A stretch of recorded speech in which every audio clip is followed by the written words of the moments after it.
Canada is often reduced to a few familiar images: snow, maple leaves, hockey, polite people, and vast wilderness. But behind those symbols is one of the most unusual countries on Earth. Canada stretches from the Atlantic Ocean to the Pacific Ocean, then far north into the Arctic. By total area, it is the second largest country in the world, yet its population is only a fraction of that size. More than 41 million people live there, but they are spread very unevenly. Huge northern and interior regions remain sparsely populated, while most Canadians live in urban corridors closer to the southern border. That contrast is the first key to understanding Canada. It is geographically enormous, but socially and economically concentrated. Its identity has been shaped by scale, distance, climate, migration, Indigenous presence, colonial history, and its powerful neighbor to the south. Canada's geography is not just large, it is deeply varied. The country contains Atlantic coastlines, Pacific rainforests, prairie grasslands, mountain ranges, boreal forests, fresh water systems, Arctic tundra, and some of the world's longest coastal stretches. In fact, Canada has the longest coastline of any country. This matters because geography has always shaped Canadian life. Ports connected early settlements to Europe. Rivers and lakes became transportation routes.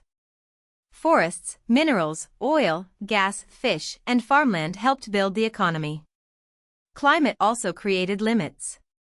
Some places could grow into dense cities, while others remained difficult to settle because of cold, distance, or terrain. The result is a country where nature is not background scenery. It has influenced where people live, how regions developed, what industries became powerful, and why transportation and infrastructure remain such central national challenges. Long before Canada existed as a state, Indigenous peoples lived across the land for thousands of years. Their societies were diverse, with different languages, trade networks, governance systems, spiritual traditions, and relationships to local environments. Coastal communities, prairie nations, Arctic peoples, woodland societies, and many others adapted to distinct regions in sophisticated ways. This history is essential because Canada did not begin with European arrival. European powers entered lands already inhabited, managed, and understood by Indigenous nations. Later colonization brought trade, alliances, disease, missionary activity, military conflict, land seizure, and policies that displaced Indigenous populations. Any serious explanation of Canada must include this foundation. The modern country's prosperity and territory are tied to a much older Indigenous presence, and its current debates about rights, land, reconciliation, and sovereignty still grow out of that unresolved history.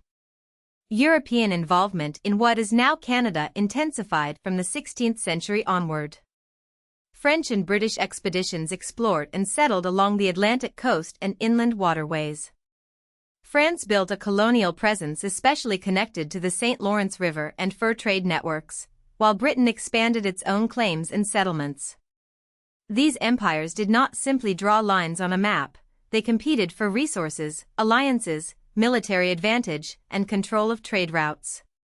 The struggle between French and British power shaped Canada's language, law, religion, and regional identity. In 1763, after major imperial conflicts, France ceded nearly all of its North American colonies. But French-speaking communities did not disappear. Their survival became one of the defining features of Canada, especially in Quebec, and later helped make bilingualism and cultural compromise central themes in the Canadian system. Canada as a political entity took a major step in 1867, when 3 British North American colonies united through Confederation. This created a federal dominion with 4 provinces at the beginning. Confederation was partly practical. Leaders wanted stronger defense, economic coordination, railway development, and a political structure that could manage regional differences. But it was also the start of a larger expansion. Over time, more provinces and territories were added, creating the Canada we recognize today, 10 provinces and 3 territories. This process was not neutral or harmless. Expansion often meant the displacement of indigenous peoples and the assertion of state control over lands already occupied and governed by indigenous nations. Confederation therefore represents both a constitutional beginning for modern Canada and a chapter in a broader story of settlement, power, and contested legitimacy. Canada did not become fully independent in a single dramatic break. Unlike countries born through revolution, Canada's separation from Britain happened gradually. After Confederation, it remained part of the British Empire, but its autonomy increased over time. The Statute of Westminster in 1931 was a major milestone because it recognized greater legislative independence for dominions like Canada. The final legal step came with the Canada Act of 1982, which ended the remaining dependence on the Parliament of the United Kingdom. This slow path matters because it explains part of Canada's political personality. The country kept British parliamentary traditions while developing its own sovereignty. It became independent without abandoning the Westminster model, the Commonwealth connection, or the monarchy as a constitutional institution. Canadian independence was evolutionary rather than revolutionary, and that shaped its institutions. Today, Canada is a parliamentary democracy and a constitutional monarchy. That combination can sound confusing, but the basic idea is simple. The monarch is the ceremonial head of state, represented in Canada by the Governor-General. Real political power rests with elected institutions, especially the House of Commons. The Prime Minister is the head of government and stays in office by maintaining the confidence of the elected House. This means Canada's system is not built around a separately elected president. Instead, executive power comes from Parliament.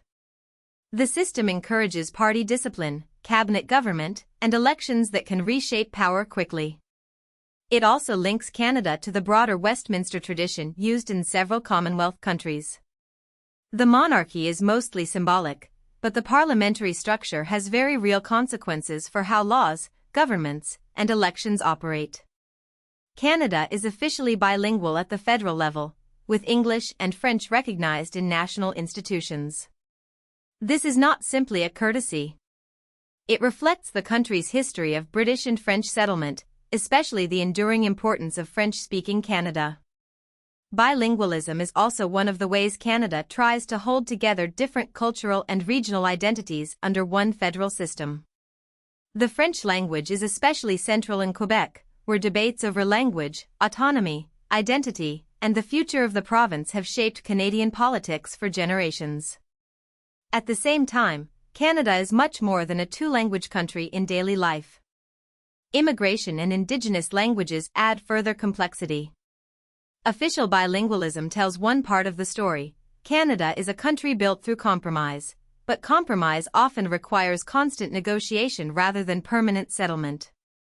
Canada is widely known as one of the world's most multicultural societies.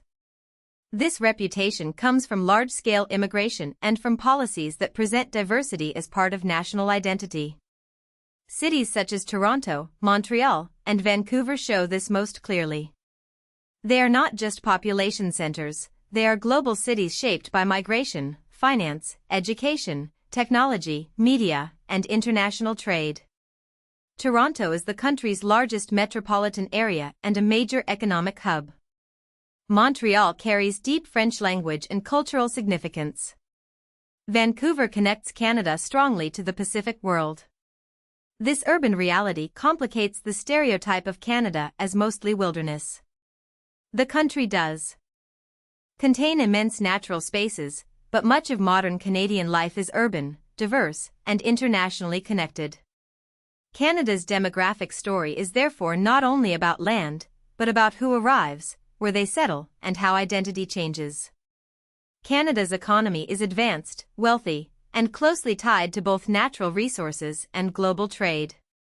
Its abundant resources have long been central: energy, minerals, timber, agriculture, fisheries, and freshwater-linked industries all matter. But Canada is not merely a resource exporter. It also has developed finance, technology, manufacturing, education, research, and service sectors. International trade networks are crucial because a country with a relatively small population and large production capacity needs outside markets. The relationship with the United States is especially important.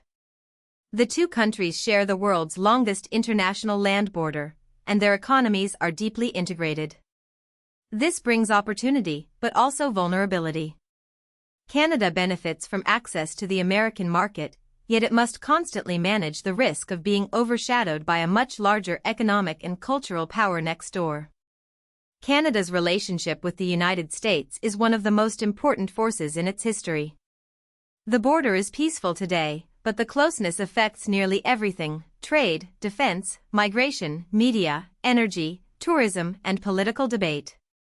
Canadian culture is partly shaped by similarity to the United States and partly by the desire to remain distinct from it. This tension helps explain why Canada often emphasizes public institutions, multicultural identity, bilingualism, and international cooperation as markers of difference. At the same time, geography makes separation impossible. Goods, people, ideas, and entertainment move constantly across the border. Canada's challenge is to benefit from proximity without losing autonomy. In many ways, Canadian identity has developed in conversation with the United States, close enough to be deeply connected, different enough to insist on its own national story. On the world stage, Canada is often described as a middle power. That means it is not a superpower, but it has enough wealth, stability, diplomatic capacity, and international credibility to influence global affairs. Canada has often supported multilateralism, international organizations, peacekeeping, development aid, human rights, and cooperation between states. This global role fits its self-image as a country that promotes rules, institutions, and negotiated solutions. Of course, the reality is never perfect. Canada faces contradictions involving Indigenous rights, resource extraction, regional inequality, climate pressures, housing affordability, and dependence on larger powers. But that is what makes the country interesting. Canada is not just a cold, spacious, polite nation. It is a vast federal democracy built from layered histories, difficult compromises, extraordinary geography, and an ongoing effort to turn diversity and distance into a functioning country. If you found this helpful, please like this video and subscribe for more explainers.